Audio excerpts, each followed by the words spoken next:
بسم الله الرحمن الرحیم. ګرانو مینوالو السلام علیکم.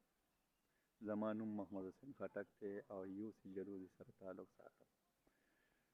دا بل ورځ چې کومه په عمران خان باندې قاتلانه حمله وشوه او کم چې دې جوان پکې مرکزي کردار ادا کو نو دا سلام قابل دی.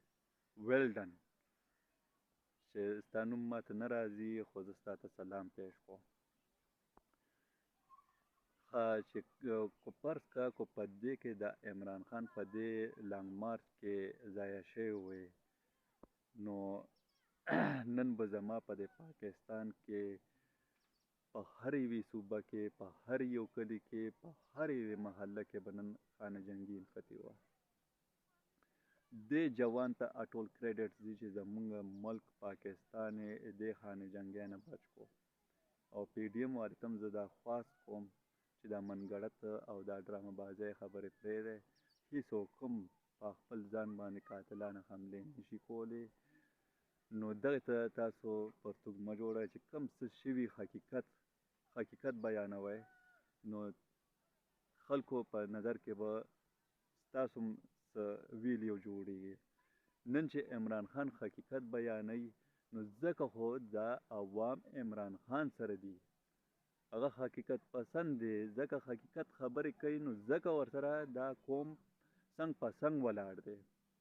نو تاسو کې حقیقت بیاني نشته، په سټیج باندې یو څه ووایئ او کوئ بل څه، راغلي په کومه طریقه وی او جوړ مو څه کو. نو ماشاءالله زه نورې خبرې په پی ډي ایم باندې نه کول غواړم، خو عمران خان ته هېڅوک هم هیڅ قسم تم نقصان نشي رسولی. دا کم چې ورسولو ورته نو دا هم د پی ډي ایم والي نه بلکل خالي نه ده.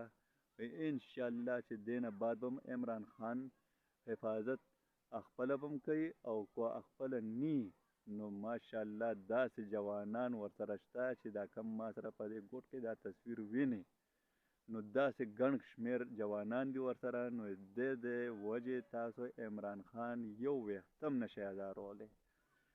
نو بس وسلام. نو